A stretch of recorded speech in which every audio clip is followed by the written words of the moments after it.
of course, of turning challenges into opportunities. So we are really proud of that. Huma, what would be your main aspirations if you were to become the CEO of a global brand? How would you take this forward, what you're currently doing, and bring into light the women and the men that you work with?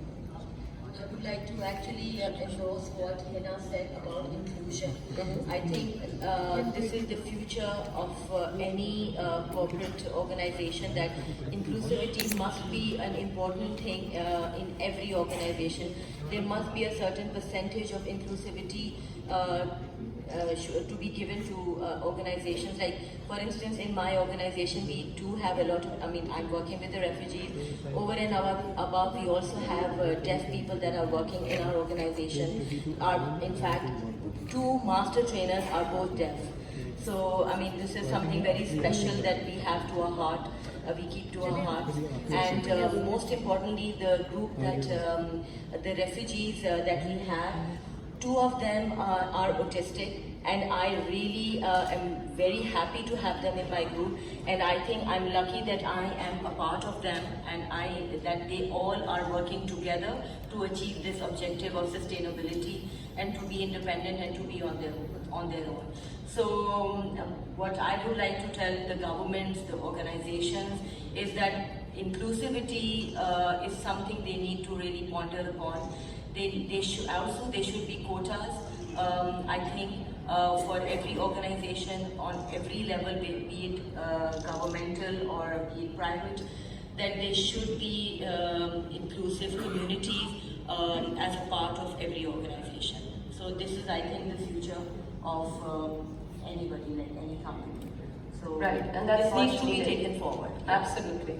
Mahira, of course, you are the UNHCR's National Goodwill Ambassador, and we know that you've been raising voice at multiple platforms. What more do you hope to do to support and advocate for refugees in Pakistan? Well, I think, I commend, by the way, all of you guys. Every time I'm here, I feel like I've done nothing, compared to all of you guys.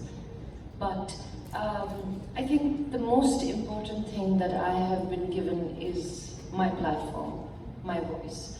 And I think if I can use that, which I have been, but a little bit more.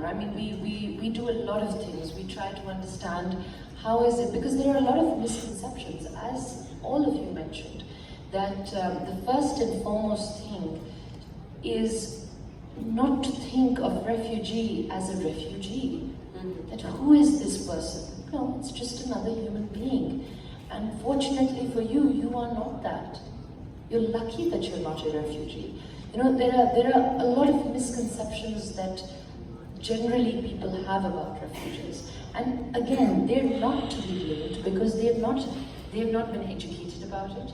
The common perception of a refugee is completely incorrect.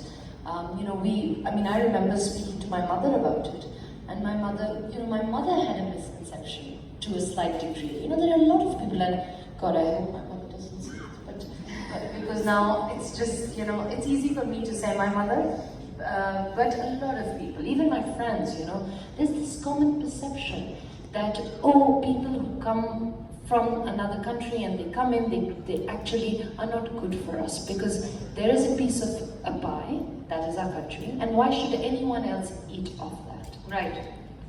It is such an archaic concept. It's such I would say, an ignorant understanding of what our country should be like or what humanity is like. Because the more you provide, the more you give back. The more you make every single person who is being housed in your country a job, education, the better it is for your country. Apart from the fact that on a humane level, that is what you are supposed to do. It's as basic as that. As Hina said, that it's not about are we being kind to them? No, we are just being humane to them. That is just, if I deserve it, it's basic human rights. If I deserve a house, so do you, so do you, so do you. If I deserve a dream, so do you, so do you, so do you. So I think that is, that's the core of it.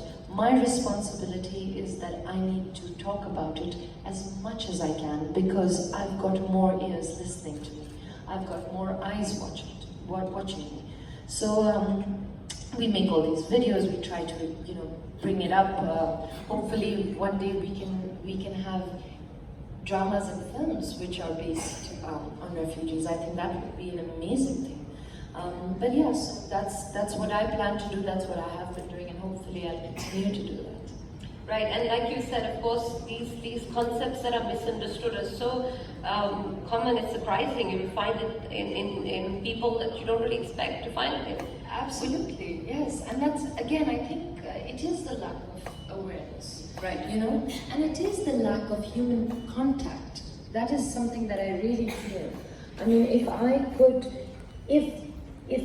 sit with, and speak to her about her issues, or Dr. Salima, I would actually instantly understand them.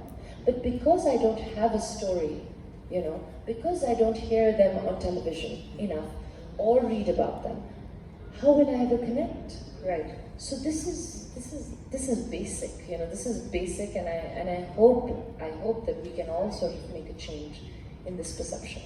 Right. Hina, you talked about a similar thing as well, about how you did feel included and how you hope for an even more inclusive society and how it needs to change. As you mentioned, even a smile is enough. How more do you think can people